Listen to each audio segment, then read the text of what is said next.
আসসালামু আলাইকুম। কেমন আছেন সবাই? আশা করছি সবাই ভালো আছেন। আমরাও আল্লাহর রহমতে ভালো আছি। তো নতুন আরও একটি রেসিপি নিয়ে আপনাদের সামনে হাজির হয়ে গেলাম।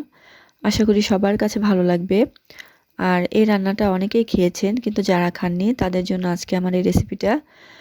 তো এতক্ষণে নিশ্চয়ই বুঝে গিয়েছেন আমি কলার মোচা রান্না করেছি। তো আমার গাছে খুব সুন্দর কলার মোচা হয়েছে। তো আগেও হয়েছে।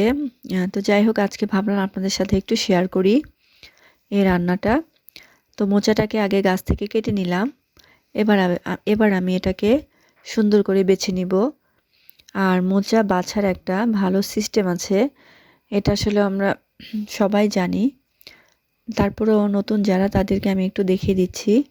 দেখেন, মোচার ভেতর থেকে এই দুইটা জিনিস ফেলে দিতে হবে, কারণ এই দুইটা জিনিস আসলে খুব শক্ত। এটা আপনি সারাদিন রান্না করলেও এটা নরম হবে না। তো যাই হোক, এবার মোচাগুলোকে আমি কুচি করে নিয়েছি। এবার আমি এগুলোকে একটু ভাপ দিয়ে নিব। আপনারা অবশ্যই মোচা ভাপ দিয়ে রান্না করবেন। আর ভাপ দেওয়ার পর একটু মুখে দিয়ে চেক করবেন এটা মানে তেতো লাগে কিনা, কারণ বাজার থেকে মোচা কেনার পরে অনেক সময় তেতো থাকে। তো যেহেতু আমার গাছের এটা, আমি জানি এটা কীরকম। তো এবার আমি রান্নায় চলে যাই। একটি কড়াইয়ে আমি পরিমাণ মতো তেল দিয়ে এর মধ্যে কয়েক টুকরো চিংড়ি মাছ দিলাম। চিংড়ি মাছটা আমি একটু হলুদ লবণ দিয়ে মাখিয়ে রেখেছিলাম। তো চিংড়ি মাছটা একটু ভেজে নিয়েছি। এরপর আমি এখানে পরিমাণ মতো পেঁয়াজ কুচি দিয়ে দিয়েছি। আর পেঁয়াজ কুচিটা মাছের সঙ্গে অবশ্যই 5 মিনিটের মতো এটাকে ভেজে নিতে হবে। আর ভাজা হয়ে গেলে বাকি যে মশলাগুলো আমি এর মধ্যে দিয়ে দিব।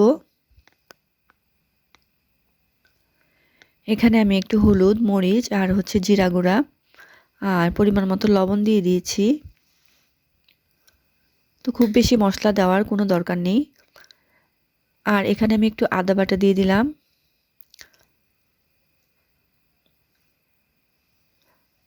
এরপর পরিমাণ মতো পানি দিয়ে আমি মশলাটাকে একটু ভালোভাবে কষিয়ে নিব। আর মোচাকে কিভাবে রান্না করতে পছন্দ করেন আমাকে অবশ্যই জানাবেন। আর আমি কিন্তু মোচার পাকোড়াটাও করি, যেটা আমার পেজে দেওয়া আছে, চাইলে আপনারা দেখে আসতে পারেন। এবার আমি কয়েক টুকরো কাঁচামরিচের মধ্যে দিয়ে দিলাম। এবার ঢেকে আমি কিছুক্ষণের জন্য মশলাটাকে একটু কষিয়ে নিব মাছের সঙ্গে। মশলাটা কষানো হয়ে গেলে আমি আগে থেকে ভাপ দিয়ে রাখা কলার মোচাগুলো এর মধ্যে দিয়ে দিব।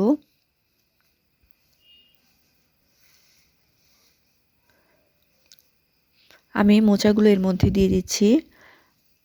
এর মধ্যে আমি আর এক্সট্রা কোনো পানি দিব না, কারণ মোচা থেকে যে পানিটা উঠবে সেই পানিটা দিয়ে কিন্তু রান্নাটা হয়ে যাবে। আর মোচা আসলে সেদ্ধ হতে খুব বেশি সময় লাগে না, মোটামুটি 10 মিনিটের মতো রান্না করলে হয়ে যায়।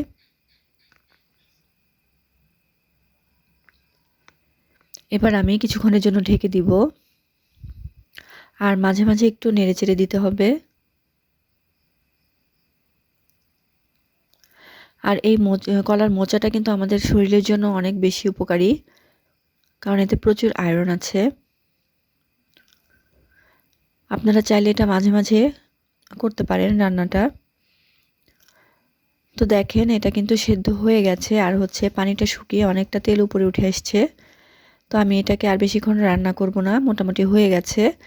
এই পর্যায়ে আমি চুলার আঁচটা একটু বাড়িয়ে বাকি যে পানিটা আছে সেটাকে শুকিয়ে নিব। তো কেমন লাগলো আমার এই রান্নাটা? ভালো লাগলে অবশ্যই একটা কমেন্ট করে যাবেন। তো আজ এ পর্যন্তই। আল্লাহ হাফেজ।